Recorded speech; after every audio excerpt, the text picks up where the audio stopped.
from about 15 years on up, a great deal of my thoughts were basically unshareable. We are all evil in some form or another. Yes, I am not 100%, but I am evil. My mother was a sick, angry, hungry, and very sad woman. I hated her, but I wanted to love my mother. This is Serial Killing, a podcast. Hello again, and welcome to Serial Killing, a podcast, where we also veer off the serial killer path to delve into other topics within our beloved true crime community. Special thanks to some of my patrons: Marie, Jessica, Lady Janice, Whitney, Rachel, Maya, Alethea, Elena, Katores, Catherine, Sam, Linda, Katerina, Teresa, Sarah, Sophie, Nanette. I now have 3 dear Emmas: Galen, Bree, David, and John. Thank you so much, guys. You are truly appreciated. And for anyone else, please feel free to join my patrons so that I can bring you more of what you crave. Also, like, share, and subscribe. It just might help our little community grow. And if you happen to watch on YouTube and also use Spotify, consider watching on Spotify instead, as they have been kind enough to sponsor me, and well, we all know how YouTube treats us. But my podcasts are all written with a listener only in mind, so nothing is missed.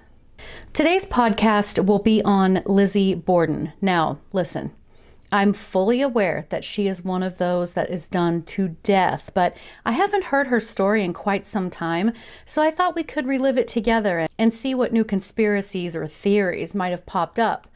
Come with me down the rabbit hole. Lizzie Andrew Borden was born on July 19th, 1860 in Fall River, Massachusetts. Her parents were Andrew Jackson Borden and Sarah Anthony Morse Borden. I was able to trace all the way back to when Lizzie's paternal ancestors immigrated to the United States from Kent, England in the 1600s.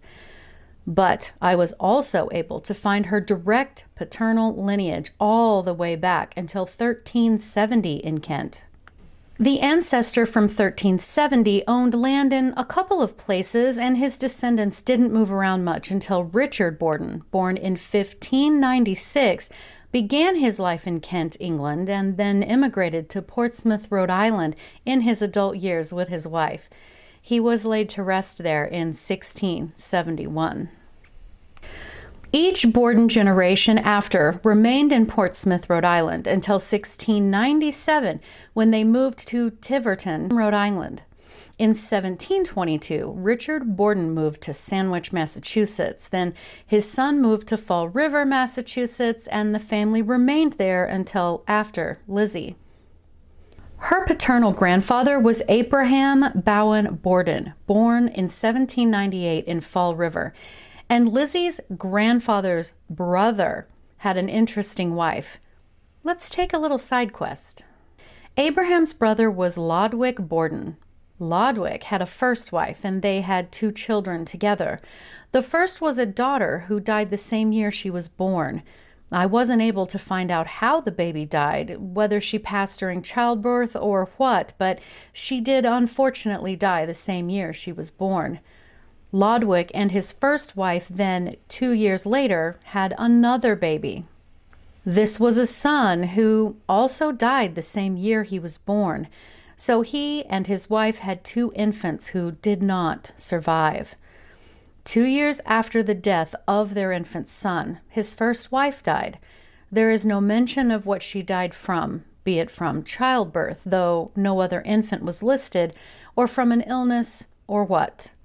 What I do know is that she was only 27 years old. So our boy Lodwick, who was apparently a highly respected member of the community, then remarried 5 years later to a woman named Elissa Darling Borden. He was now 31 years old, and Eliza was 30.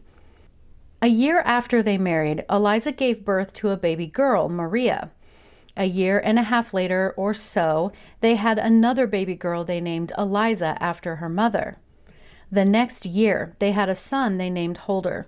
3 children born all very quickly after each other. Okay, so about 6 months after she had Holder, people later said that Elissa had appeared rather melancholy for a few days, and then she did the absolute unthinkable. During the later afternoon hours on a Wednesday, Elissa took her 2 younger children, 6-month-old Holden and around 2-year-old Elissa Jr., so to speak, down into the cellar and drowned them in the cistern. A cistern is a waterproof container that is built to catch and store water, not as deep as a well that is dug very deep to find fresh water in the ground, for reference. The newspaper article from the Fall River News states that Elissa then, quote, stepped behind the chimney, cut her own throat with a razor, and died almost instantly, end quote. Lodwick and Elissa had a housekeeper who had only just stepped out to draw a pail of water, leaving Elissa alone with the children. It is speculated that she had suffered from postpartum depression, which is fairly common for new mothers. Back then, they speculated that she had been in a, quote, paroxysm of insanity. As we all know, mental health wasn't a hugely studied topic back in 1848 when she committed this crime. Lodwick then went on to have 2 more wives before he passed in 1874 when he was 62 years old and had the one surviving daughter, the eldest of he and Elissa's children. When Lizzie's great-uncle died, she was 14 years old. Elissa had murdered 2 of her 3 children 12 years before Lizzie was even born. Now, it's obvious that Elissa was not a blood relative to Lizzie, so it goes without saying that this really has nothing to do with Lizzie.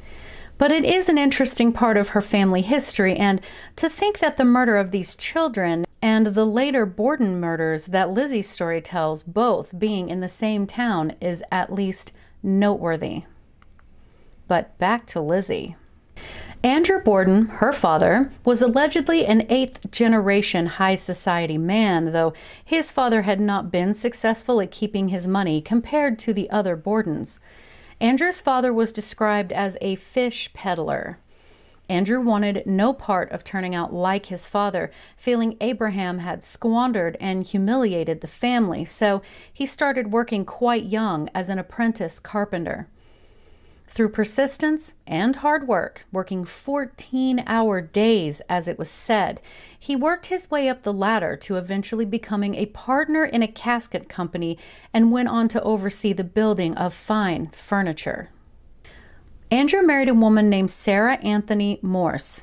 Sarah and Andrew had their first child, Emma, in 1851.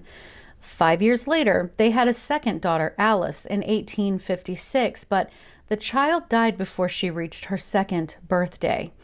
Her cause of death was listed as dropsy on brain, but we now know this as hydrocephalus, which is a condition where fluid accumulates in the brain, typically in young children, which enlarges the head and can cause brain damage and even death. Then the couple had their third and final baby, Lizzie Andrew Borden, in 1860, 4 years after Alice's death. Emma was 9 years old. So when Lizzie was around 2 years old, Sarah died. It is said that she died from, quote, uterine congestion and spinal disease. Now, this term was sort of a catch-all for a few different gynecological issues, such as endometriosis, uterine cancer, ovarian cancer, blood loss from an ectopic pregnancy or miscarriage, and so on. And as far as the spinal disease, well, that could have been meningitis, tuberculosis, but in this case, it could have been something like uterine cancer that metastasized to the spine, but there are many possibilities. So Andrew was now a widower at 41 years old. Emma was now 11 to 12 years old and basically took over the role of being Lizzie's mother, as we all know would have happened under those circumstances, and especially so back then. At some point, Andrew met a woman named Abby Durfee Gray, and they married in 1865. She was 37 years old, and Andrew was 43. Emma was into her teens, and Lizzie would have been around 5 years old. Lizzie later stated that she had no living memory of her mother. Now, let's stop and think about this situation. Andrew was a single father, and back then, it wasn't very common for a father to know exactly what to do in the daily upkeep of children. Andrew would have most certainly busied himself with his work again, both because he still had 2 children to raise and support, and also he couldn't stand the thought of turning out like his own father with nearly nothing. He married Abby, though I couldn't find out how they met. My educated guess is that they might have met in church, as both were strict Christians who raised the girls as such faithfully. Regardless, Abby had never married prior to marrying Andrew and was considered an old maid for that time. 37 years old and never married? That would have been a bless your heart situation, as we say in the South. According to famoustrials.com, quote, Abby used the Durfee name to link her with one of the first families in the area. She desired respect and social status, but was often regarded as the daughter of a push-cart peddler, end quote. By the time she met Andrew, he was doing quite well for himself. All sources explain that he was very tight with his money, and what money he did spend was done so very wisely. So, Andrew proposing to and marrying Abby, considering his social and financial status compared to hers, was quite the surprise to the local community. Most sources agree that he most likely married her to have a woman to cook and clean and care for him, and she would have most certainly been at an advantage, raised her status, and would no longer have to carry the ridiculous but real shame of being an old maid. Was it a marriage of convenience? Most likely, but I do hope they shared a fondness for each other. Abby also married into 2 daughters, knowing she would finish raising them as their stepmother, and, well, we all know how blended families can be. There are no documented cases of abuse or neglect throughout Lizzie's childhood and the remaining younger years of Emma. We could speculate how the girls' relationship was with Abby, but both continued to grow up to be happy and healthy young women. However, there were whispers of a less than harmonious relationship between the girls and Abby, and perhaps a little bit more with Lizzie. That is to say, they were not close. The sisters greeted Abby as Mrs. Borden. Both sisters also apparently worried that Abby's family might be trying to get their hands on their father's money. Their future housekeeper would later testify that, in fact, Lizzie and Abby rarely even ate meals with their father and Abby. It really didn't seem that the girls held any affection toward their stepmother at all. Andrew was again quite successful with his work in manufacturing and real estate development to support his wife and 2 daughters, and he also employed servants to keep their home in order. As far as his personality goes, he was described as dour, meaning he was relentlessly severe, stern, or gloomy in manner or appearance. But Lizzie was very close with her father. Both Emma and Lizzie lived with their father and stepmother into adulthood. Emma was understandably protective of her younger sister, and together, the 2 sisters actually helped to manage the rental properties owned by their father. And again, the Bordens were very religious and attended the Central Congregationalist Church, an institution in which Lizzie was particularly involved. Now, Lizzie was an intelligent young lady, as was Emma, and Lizzie was well aware. She knew her position in life and held it well. She was a typical high society young debutante. She belonged to numerous clubs. She was an active member in her church. In all the organizations she participated in, Lizzie usually held a leadership role, often taking the position of treasurer because of her father's wealth, or secretary. And as much of a tightwad as Andrew was, he was very well known for how he presented himself and particularly how he dressed. No matter the season, he wore his black, double-breasted Prince Albert suit and string tie. Through all of that hard work, he was well on his way to becoming a millionaire. He ultimately became the director of several textile mills and eventually owned a sizable amount of commercial property. On top of that, he was also president of the Union Savings Bank and a director of the Durfee Safe Deposit and Trust Company. And even with his family comfortable and him being pretty wealthy, there were things he refused to spend money on, such as indoor plumbing. Even though nearly all of the people in the community with a bit less wealth than him had installed indoor plumbing, Andrew didn't. And the house that they lived in was not anything like what Andrew could have easily afforded. His net worth at the time the girls were quite grown was, say in today's money, upwards of $9.6 million. People in his tax bracket, if you will, lived in large houses in the wealthy district of town. But the Borden house, while still comfortable and nice, would have been considered small and very modest and nearer the industrial part of town. And really, if you've ever been as dirt poor as I have, you should understand why Andrew didn't want to blow extra money. He had worked very hard for the financial empire he had, and he was scared to lose it. It makes sense, at least to me. Andrew and I are alike in that aspect. I am not a fan of spending money at all. So Lizzie kept herself busy. As I said, she and Emma helped run various businesses Andrew had and were involved in their church. Lizzie was actually quite popular and belonged to clubs, and she was involved in contemporary social movements for the advancement of women, such as the Women's Christian Temperance Union. She joined the Christian Endeavor Society and was a member of the Ladies' Fruit and Flower Mission. She was also a Sunday school teacher to recent immigrants to the U.S. I mean, it sounds like she was at least a charitable, intelligent, forward-thinking young woman. Now, one would suspect that an intelligent, charity-minded, and good Christian young lady from wealth would have had suitors lined up at the door to court her back in those days, but that was not the case. She actually never married, and there is plenty of speculation as to why. Some sources described her as not being of great beauty, but I disagree. My personal opinion was that she was pretty in her own way, and her eyes were gorgeous, but that's just me.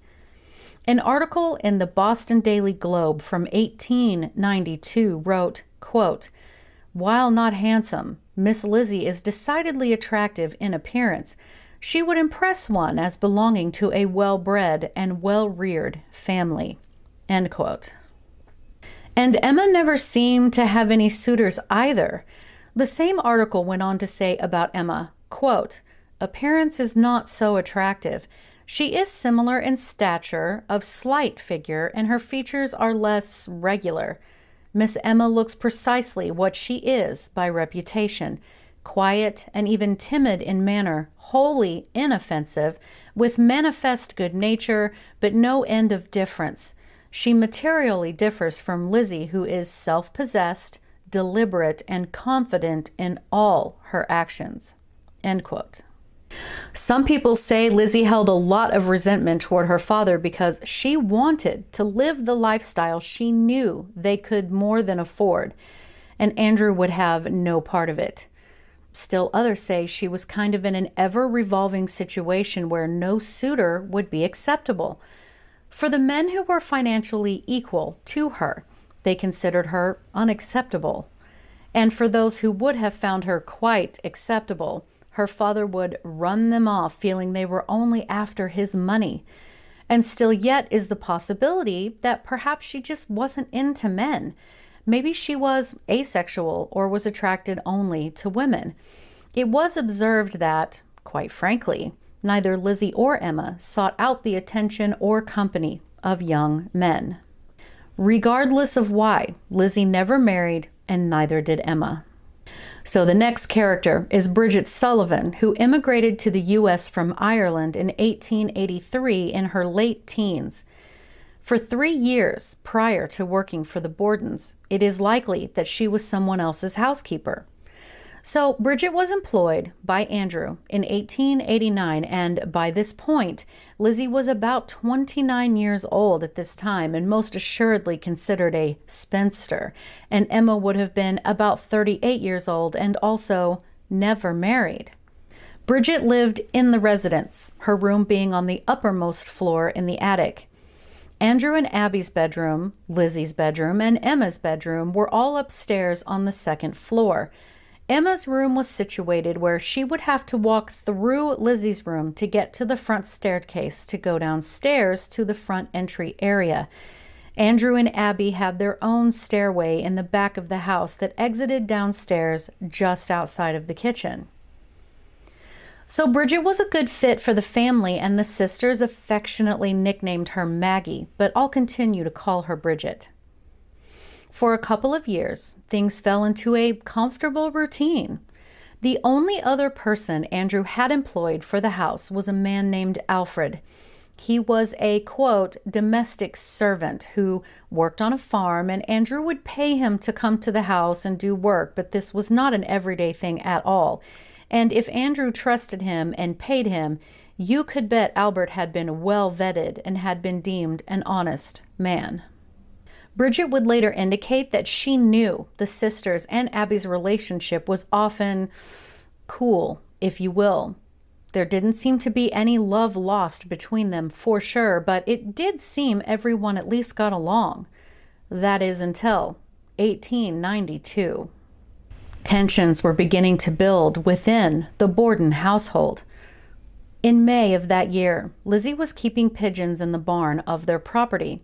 She had taken the time to build them a roost.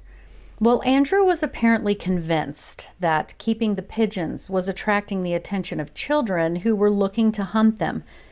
As the story goes, Andrew grabbed a hatchet, which would have been a very common household item for the times, went out to the barn and killed all of Lizzie's pigeons. She was upset, as you can imagine. Also, Andrew had been gifting various real estate to some of Abby's extended family. He even gifted a house to Abby's sister, and this angered Lizzie and Emma greatly.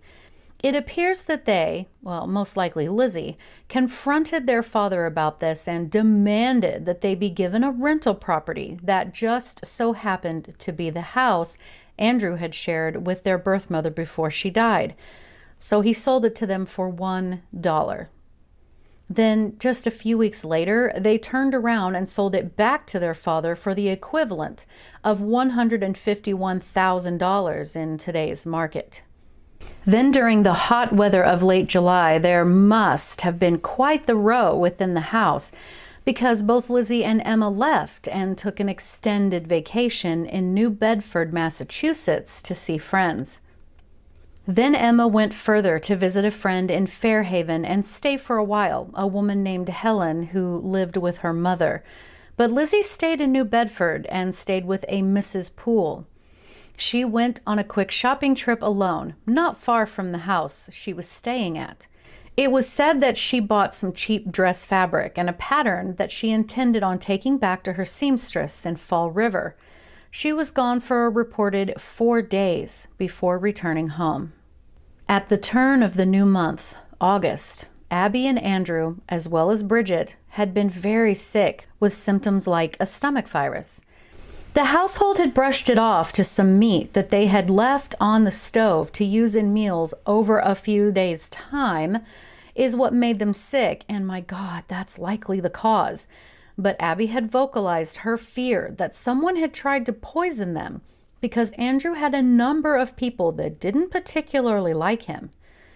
Now, there is some speculation that perhaps Lizzie had tried to poison her father and a stepmother using something already in the home, and that it had obviously not worked. On August 3rd, Lizzie and Emma's birth mother's brother, John Morse, came over to the Borden house for a visit with the intention of staying a few days to discuss business matters with Andrew. In particular, property transfers, which would have again angered the girls, at least Lizzie. But it was described that John was really Andrew's only true friend, and they enjoyed each other's company. Now, Emma had still not returned home yet from her visiting. During later court testimony, there was a nearby pharmacy just down the road from Lizzie's house.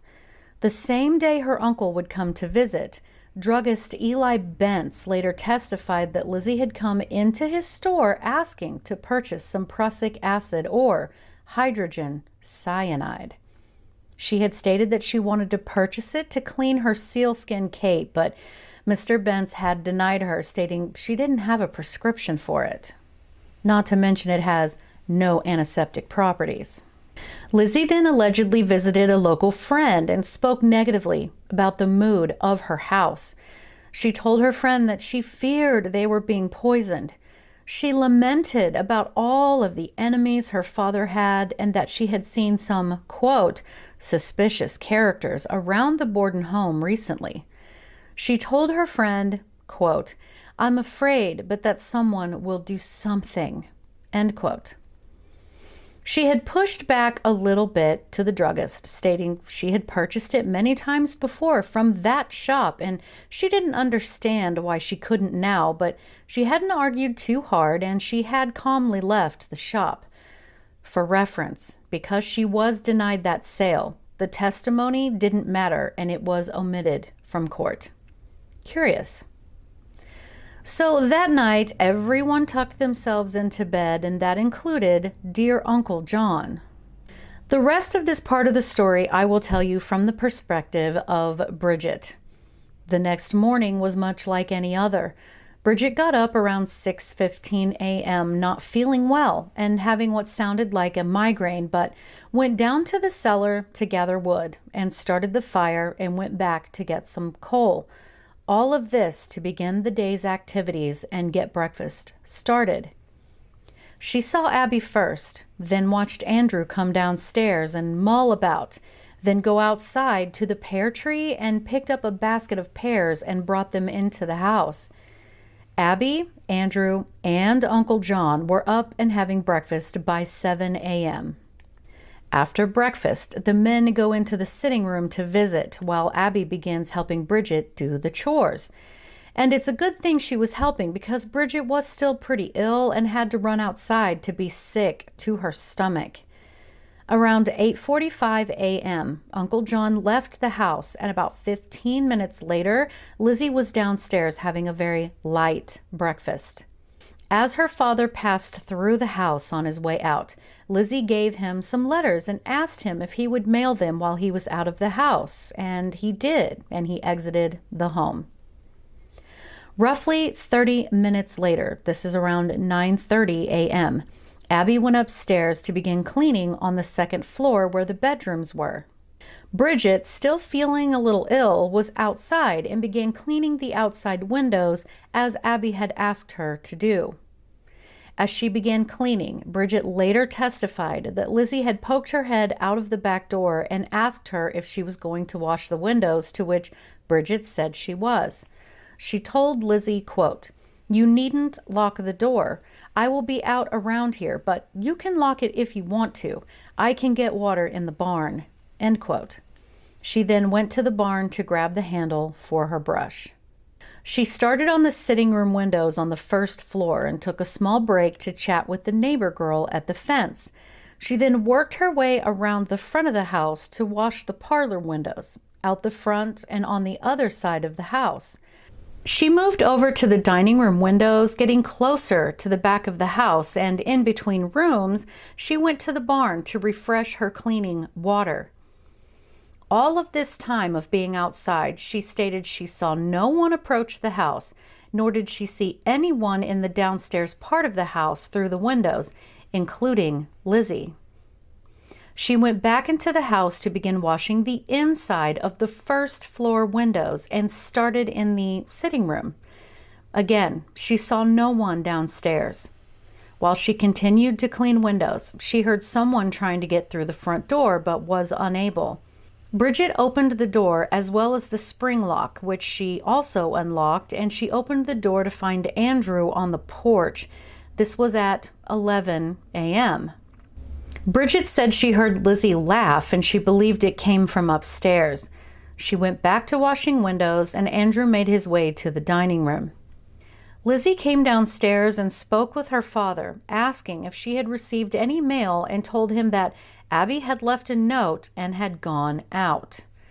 Andrew moved about the house, finally laying down in the sitting room. Bridget went upstairs to the attic to her room to rest for a bit, as again, she wasn't feeling well at all. Not too long after she had laid down, Bridget heard Lizzie yelling for her, stating someone had murdered her father. So leaving Bridget's perspective, this is what we know happened.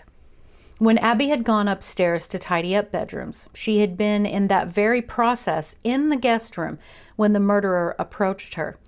Abby had been facing her attacker. She was then struck on the side of her head with a hatchet, cutting her just above her ear. This caused her to turn around and fall face down on the floor between a dresser and the bed. The murderer then hit her several more times, 17 of those hitting her directly in the back of her head, thus killing her.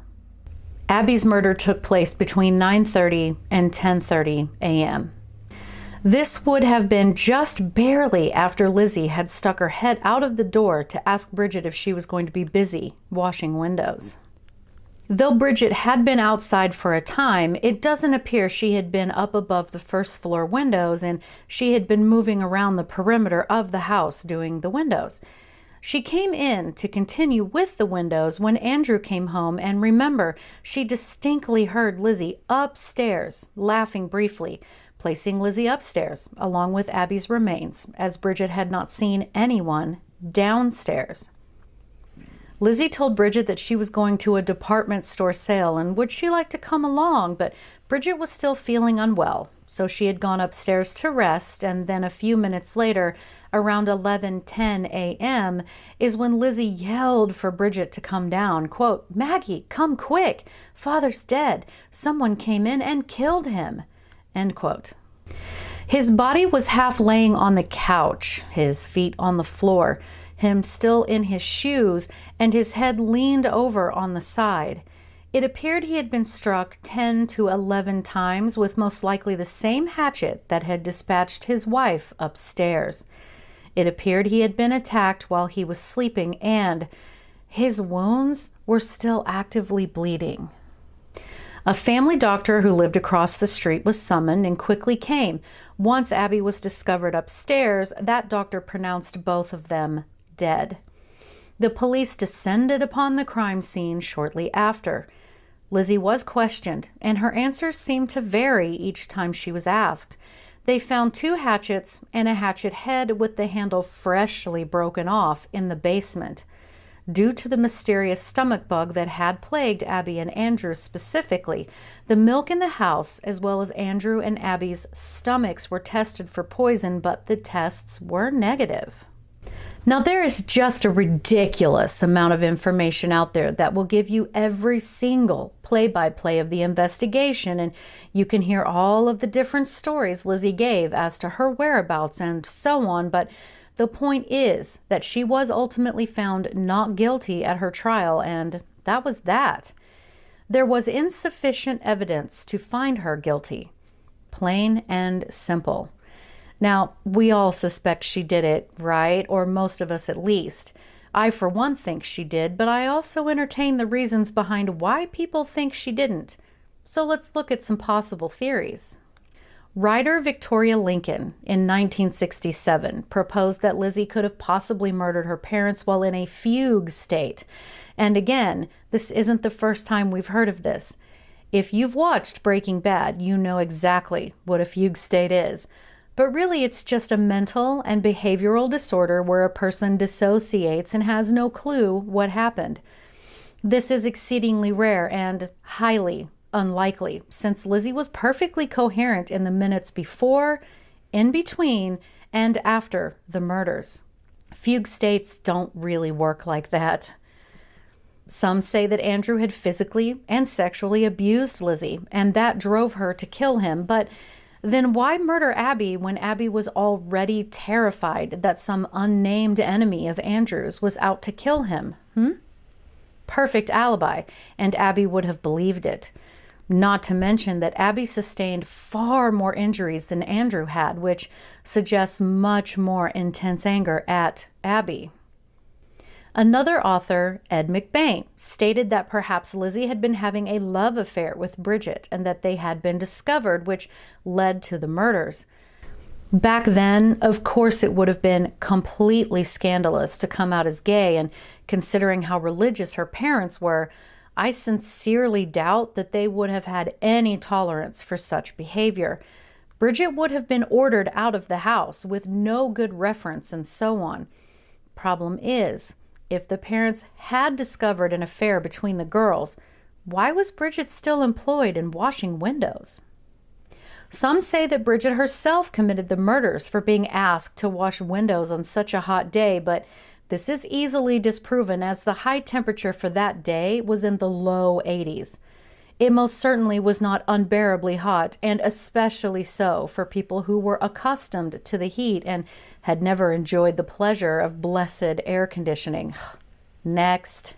Still others believe that Lizzie had mental health issues of some sort, having told a friend just before the murders, quote, "I feel depressed, as if something was hanging over me that I cannot throw off, and it comes over me at times no matter where I am," end quote.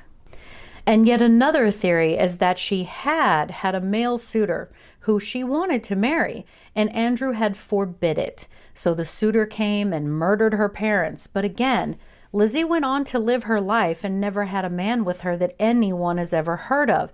So I wouldn't believe this one either. Some say Uncle John murdered them, but he was seen in town, which ruled him out nearly immediately. And still others say Emma came home from her out-of-town visit and either murdered the parents herself or helped Lizzie. But it was confirmed that she had still been out of town and couldn't have possibly had the time to commit or help commit the murders. Really, all signs point to Lizzie. So what happened to Lizzie after the murders? Well, after the trial and her acquittal, Lizzie and Emma took their substantial inheritance of what would be around $8.5 million today, moved to the affluent neighborhood of The Hill in Fall River into a large and very modern house. Lizzie began to refer to herself as Lizbeth in some attempt to put the past behind her. She affectionately named her house Maplecroft and hired plenty of staff, a few live-in maids, a housekeeper, and even a coachman. But the damage was done. The upper crust of Fall River society ostracized her. She was officially out of the club per se. She was also later accused of shoplifting in Providence, Rhode Island in 1897. Then in 1905, the sisters got into an argument over a party that Lizzie had thrown for an actress, considering that friendship had also garnered an intense amount of gossip. And Emma moved out of the house and never spoke to or saw her sister again. What is also interesting and incredibly sad is that in 1927, at the age of 66, Lizzie had to have her gallbladder removed and was quite ill for some time after. She ultimately died of pneumonia on June 1st, 1927. 9 days later, Emma herself died at the age of 75 from chronic nephritis, or kidney disease, in a nursing home. She spent the rest of her days trying to avoid any media circus about the murder of her parents and Lizzie. Lizzie herself left her fortune to various local charities, some to her closest friend, some to a cousin, and then other various friends and family. So tell me, guys, do you think Lizzie murdered her father and stepmother? I would love to hear your thoughts and theories. Tell me, guys, what do you think? Leave a comment below, or you can DM me on Instagram at serial_killing. All of my contact information is in the notes.